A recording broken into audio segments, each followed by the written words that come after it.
গান গেয়ে গেয়ে কুড়াতে চাইনি যশ খ্যাতি। সাংস্কৃতিক সংগঠনকে রাজনীতির বাহিরে আমরা রাখাটাকে পছন্দ করি, জনসাধারণের কাছে খুব সহজে পৌঁছানো যায়, কারণ সংস্কৃতিটা সবার জন্য। ওই জায়গাটা থেকে কলরবে যারা আসে তারা কিছুটা ঘেঁষা হয়, কিন্তু আমরা কলরবকে টোটালি রাজনৈতিক কোনো দল আমরা করিনি। হ্যাঁ, আমাদের সাপোর্টে থাকতে পারে। আইনউদ্দিন আল আজাদের রহমতুল্লাহ আলাইহির ওনার যে গানগুলো ছিল তার মধ্যে আপনার সবচেয়ে পছন্দের গান কোনটা? এটা অনেক একটা কঠিন প্রশ্ন। যিনি পছন্দের মানুষ ওনার সব গানই পছন্দের থাকে। বাংলাদেশে ইসলামী সঙ্গীত তো অনেক আগে থেকেই ছিল, এমনকি বিভিন্ন রাজনৈতিক মতাদর্শের আলোকে বিভিন্ন সাংস্কৃতিক সংগঠন থাকে, সাংস্কৃতিক শিল্পী গোষ্ঠী থাকে, সংগঠন থাকে। সেগুলোকে মোকাবেলা করে এই কলরব একটা জাতীয় পর্যায়ের একটা সংগঠনে হয়ে ওঠা, এটা আসলে কখন কিভাবে শুরু হয়েছিল, মানে এটা টার্নিং পয়েন্ট কোনটা বলতে পারেন কি?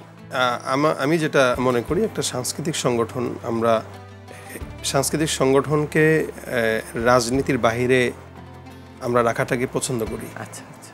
এতে জনসাধারণের কাছে খুব সহজে পৌঁছানো যায়, কারণ সংস্কৃতিটা সবার জন্য।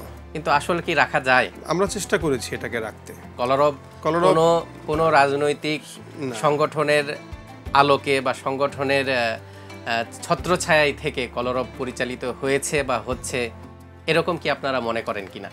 আমাদের আইনউদ্দিন আজাদ রহমতুল্লাহ আলাই ইসলামী এই সাংস্কৃতিক সংগঠন গড়তে যে উনি ব্যক্তিকেন্দ্রিক যেই কাজগুলো করতেন এটা ছিল একরকম, আর রাজনৈতিক পরিচয় যেটা ছিল এটা ছিল ভিন্ন।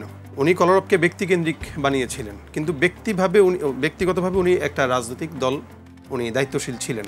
ওই জায়গাটা থেকে কলরবে যারা আসে তারা কিছুটা, উনি যেই রাজনৈতিক দলে সদস্য ছিলেন বা কর্মী ছিলেন, কিছুটা ঘেঁষা হয়, কিন্তু আমরা কলরবকে টোটালি রাজনৈতিক কোনো দল আমরা করিনি।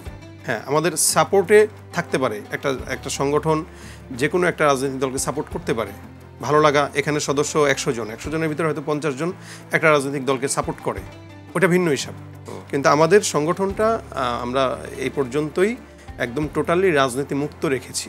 বলা যায় কি এরকম যে কারোর উপর কোনো রকমের রাজনৈতিক প্রভাব বিস্তার করা হয় না এখানে?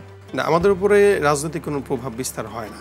আপনাদের মতাদর্শের বাইরের কেউ আপনাদের এই সংগঠনের সাথে আছেন? সংস্কৃতি আছে কি? আমাদের এখানে স্কুলের ছাত্র, কলেজের ছাত্র, আলিয়ার ছাত্র এবং আপনার রাজনৈতিক দলের, যদি আমি কর্মী বলে, আমি রাজনৈতিক দলের নাম বলছি না, প্রত্যেকটা রাজনৈতিক দলের সদস্যরা আমাদের এখানে আছে। আচ্ছা আচ্ছা।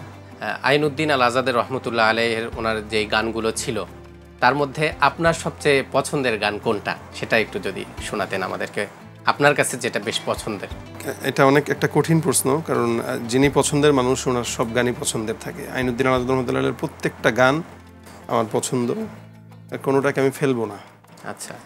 এরপরেও আমি উনি গানকে এবাদত মনে করতেন।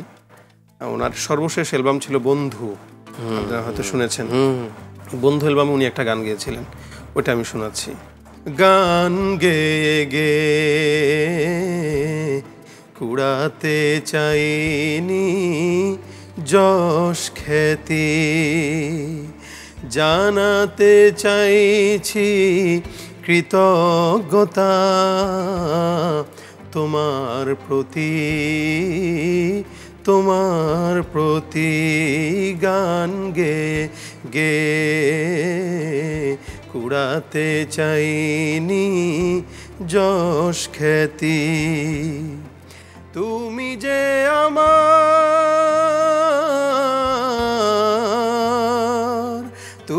যে আমার সর্বদাতা,